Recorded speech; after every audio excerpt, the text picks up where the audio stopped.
Hello, this is Reverend Angelia with today's Bible reading. Today's reading comes from the Women's Devotional Bible 2, a story called Increase in Value. Onesimus was a slave, quite possibly a renegade, who had stolen from his master, Philemon. He seemed to be of little worth until the Apostle Paul befriended him. From his prison cell, Paul shared the good news of the love of Christ with this runaway. And God's love dramatically increased his value. Suddenly the slave became my son, very dear to me, useful, a dear brother, my very heart.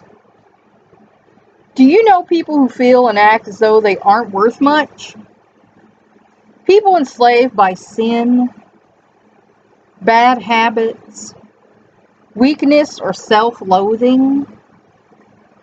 We who carry the love of God within us have the power to increase their value from useless to useful, from slave to dear brother or sister.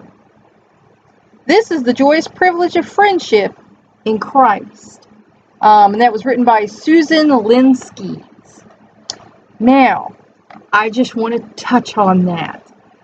In this racially charged time, they're talking about being a slave who stole and all that sort of thing. And it's interesting when one group of people don't understand another group of people and why they're upset about things. So I was listening to a program where there was a black sociologist on. And he was talking about, how white people don't understand what it's like, to be a person of color in the United States of America.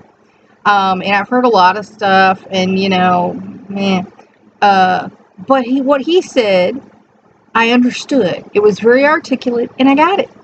And so I want to share that with you. What he said was, as black children, we grow up playing with white children and other race children, and it's fine, and we think everybody's fine and equal. Then, before we go to school, our parents or grandparents or whoever's, their caregiver, tells us, now when you go to school, there might be other kids or even adults who don't like you because of the color of your skin. And we ask, why?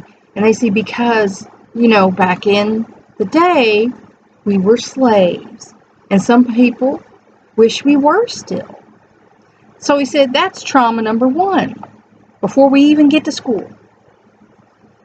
Then, he said, when we're in 5th grade, we start learning about slavery. And everyone I've talked to had this happen in their class. I had this happen in my class. My kids I've talked to about this happened in their 5th grade class. When they learn about slavery, he said, there's always one white kid who stands up and says, ha ha, we owned y'all. And like I said, that did happen in my 5th grade class too. So he said, that's trauma number 2. He said, then in high school, you realize that people are being treated differently. Like black kids who act out and are in little gangs and, tagging and stuff, get in big trouble and get arrested, get put away. Whereas white kids get a slap on the wrist, community service.